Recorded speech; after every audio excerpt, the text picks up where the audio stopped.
Good morning, class 11th. Today we will study the next topic related to our chapter depreciation.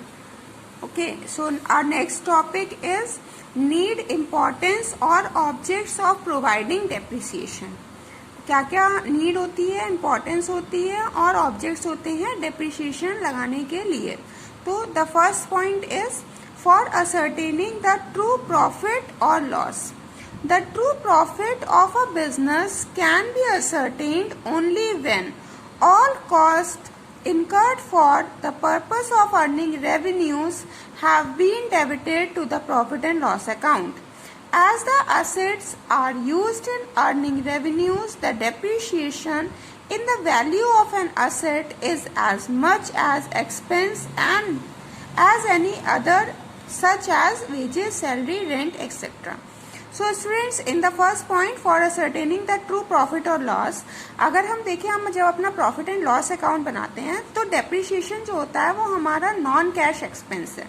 तो अगर हम अपना expense तो ये है ही है, भले ये नॉन कैश एक्सपेंस है, लेकिन अगर हम इसको अपने प्रॉफिट एंड लॉस में नहीं दिखाएंगे तो हम अपना ट्रू मतलब जो सही हमारा प्रॉफिट या लॉस जो जनरेट हो रहा है उसको हम जो है असर्टेन नहीं कर पाएंगे. इसलिए डेप्रिसिएशन को प्रॉफिट एंड लॉस अकाउंट में शो करना जरूरी होता है. Okay, next point for showing the true and fair view of the financial position. If the depreciation is not charged, the assets will be shown in the balance sheet at an amount which is in the excess of their true values, such as balance sheet will not present the true and fair view of the financial position of the business. मतलब कहने का ये financial position निकालने के लिए हमें क्या बनानी पड़ती है, फाइनेंशियल पोजीशन देखने के लिए हम बनाते हैं बैलेंस शीट को.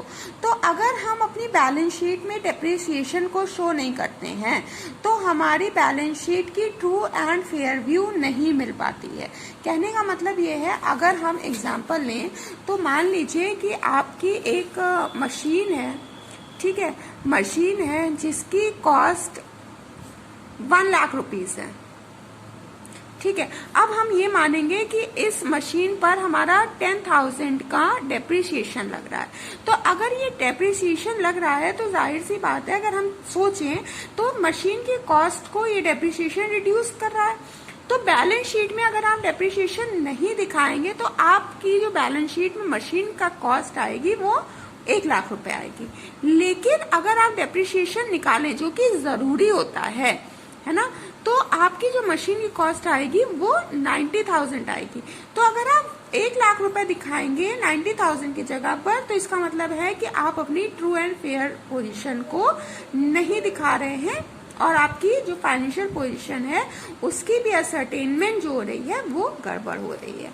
ठीक है, बात समझ में आई. तो इसलिए हमको जो भी डेप्रिसिएशन होता है वो ओरिजिनल कॉस्ट में से डिडक्ट करके उसी अमाउंट को अपनी बैलेंस शीट में शो करना पड़ता है.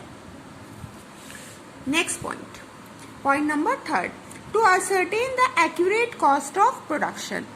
As depreciation is also an item of expense, the correct cost of production cannot be calculated unless it is also taken into account. Sale price chargeable from the customer is determined on the basis of cost of production, and hence if the depreciation is not included in the cost of production, the sale price will be fixed at lower rates, and this is done will lead to the reduced profits. मतलब कहने का ये है कि अगर हम जो है कॉस्ट ऑफ प्रोडक्शन हमको निकालनी है, एक्यूरेट कॉस्ट ऑफ प्रोडक्शन निकालनी है, तो उस कॉस्ट ऑफ प्रोडक्शन के लिए हमको डेप्रिसिएशन लगाना ही पड़ेगा. अगर आप डेप्रिसिएशन नहीं लगाएंगे तो उससे आपका जो प्रॉफिट है ना, जो प्रॉफिट है वो भी आपका रिड्यूस हो जाएगा. कैसे हो जाएगा? अब अगर हम ये कहें कि हमने अपनी जो है एक कोई भी प्रोडक्ट बनाया, तो उस प्रोडक्ट के लिए अगर हम मशीन को यूज कर रहे हैं, तो उस मशीन को अगर हम यूज कर रहे हैं तो उस मशीन पर हमारा डेप्रिसिएशन तो लगेगा ही ना. तो अगर डेप्रिसिएशन लगेगा तो उस जो है मशीन की कॉस्ट जो है वो तो रिड्यूस होगी। तो अगर उसकी कॉस्ट रिड्यूस होगी, अगर उसको आप नहीं शो करेंगे तो वहां पर क्या होगा, आपका सेल प्राइस इफेक्ट करेगा, आपकी जो सेल होगी वो भी लोअर रेट पे होगी और जो एट लास्ट आपको प्रॉफिट जनरेट होकर के मिलेगा वो भी कम मिलेगा। इसलिए कॉस्ट ऑफ प्रोडक्शन निकालने के लिए भी हमको डेप्रिसिएशन को निकालना जरूरी होता है, डेप्रिसिएशन लगाना उस पर जरूरी होता है। Next point, to provide funds for the replacement of assets.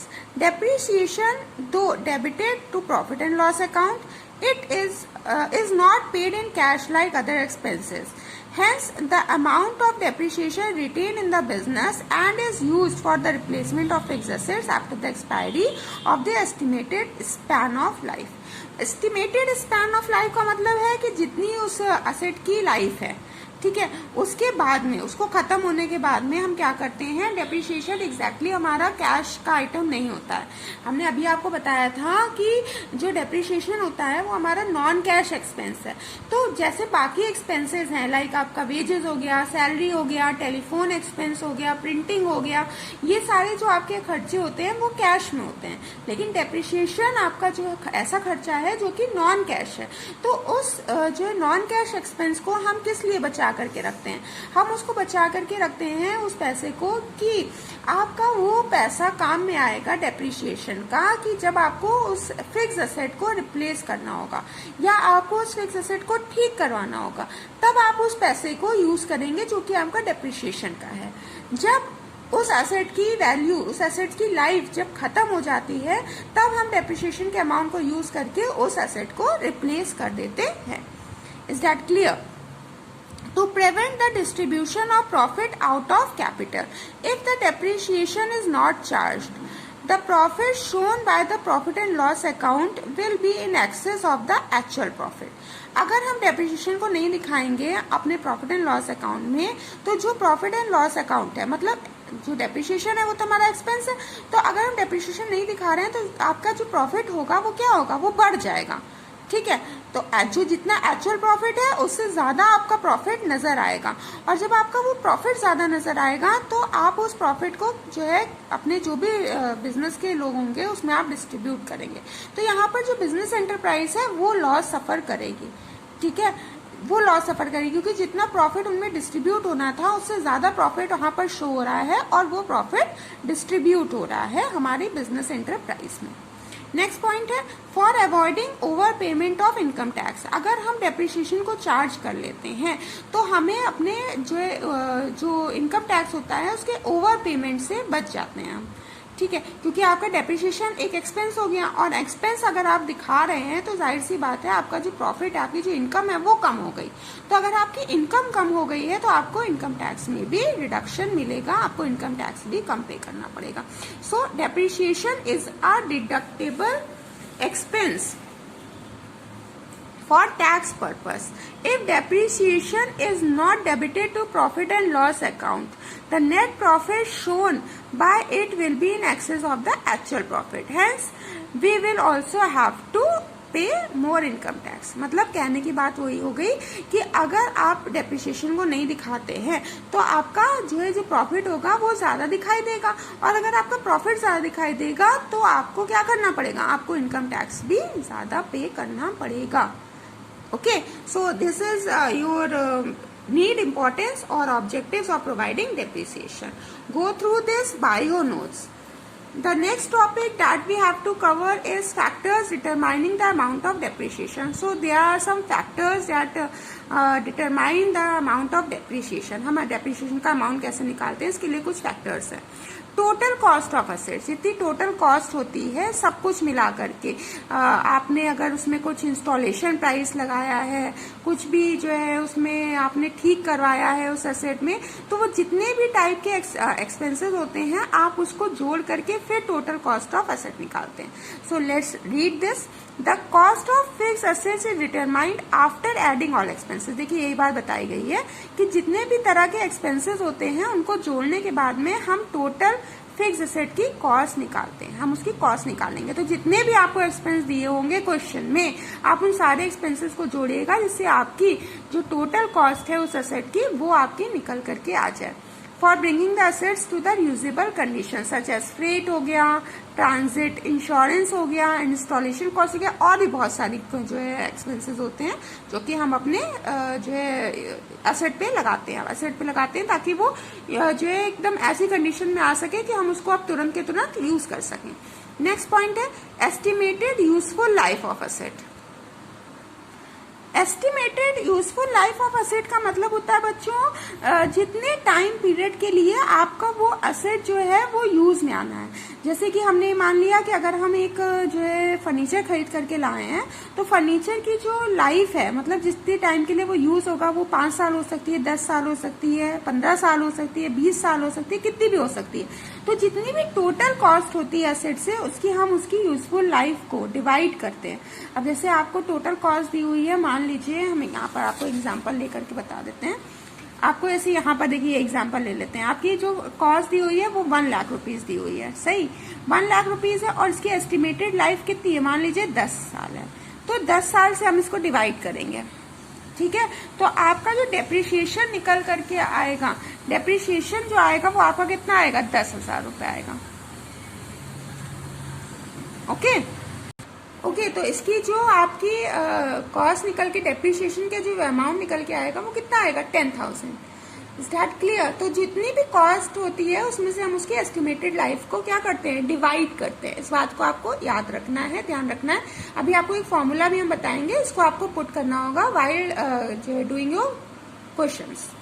So next point, estimated scrap value. Scrap value का पहले हमें मतलब समझना है कि स्क्रैप वैल्यू क्या होती है। ऐसे आपने कोई भी असेट लेकर के आया है, असेट लेकर के आने के बाद में जब आफ्टर ए स्पेसिफाइड टाइम, एक टाइम लिमिट के बाद में जब वो जो असेट होता है वो आपका यूजफुल नहीं रह जाता है ना, जब आपका वो एसेट यूजफुल नहीं रह जाता है तो आप उसको सेल कर देते हैं। तो सेल करने के बाद में जो उसका अनयूज पार्ट है उससे जो आपको अमाउंट मिलता है that is known as scrap value. ये बात हमेशा याद रखनी है आपको कि आपने उस पार्ट को यूज कर लिया है एसेट के, तब आपने उसको सेल किया है, अनयूजफुल पार्ट, ठीक है। अब वो आपके किसी काम का नहीं है तो तभी आप उसको स्क्रैप वैल्यू में निकालेंगे। अगर आपने उसको ऐसे, अगर हम ये कहें कि अगर हम एक टीन का जो है बॉक्स लाए हैं, उसमें आपका कुछ भी रॉ मटेरियल या कोई भी सामान है, तो अब वो टीन तो आपने निकाल करके या बॉक्स वो आपने फेंक दिया, तो वो आपने यूज नहीं करा है, तो वो स्क्रैप वैल्यू नहीं है। स्क्रैप वैल्यू कब होगी, जब आप उस बॉक्स को यूज कर लेंगे इन योर प्रोडक्शन, तभी वो आपकी स्क्रैप वैल्यू कहलाएगी, ठीक है। तो इस बात को हमेशा याद रखेंगे। तो स्क्रैप वैल्यू का वो अमाउंट जो कि हमें उसको सेल करने के बाद में मिलता है वो हमारी स्क्रैप वैल्यू कहलाती है। तो जो भी हमारी कॉस्ट ऑफ प्रोडक्शन है ना, जितना भी हमारा पैसा लगा है एक जो है मशीन को खरीदने में, उसमें से आपको उस स्क्रैप वैल्यू को हमेशा ही उसको माइनस करना पड़ेगा, ठीक है। क्योंकि ये अमाउंट हम क्यों माइनस कर रहे हैं, क्योंकि इससे हमको इनकम हो रही है, इससे हमको अर्निंग होकर के मिल रही है, इसलिए हम इसको माइनस कर रहे हैं। अब जैसे फॉर एग्जाम्पल हम कहें, अब यहाँ पर एक एग्जाम्पल हम ले लेते हैं। मान लीजिए आपने एक फर्नीचर खरीदा है, फर्नीचर आपने खरीदा था 90,000 का, जस्ट सपोज, ओके। आपने इस फर्नीचर पर एक्सपेंस करा है 10,000 का, ठीक है। इसकी स्क्रैप वैल्यू थी इसकी स्क्रैप वैल्यू थी 20,000 जस्ट सपोज, और इसकी एस्टिमेटेड लाइफ है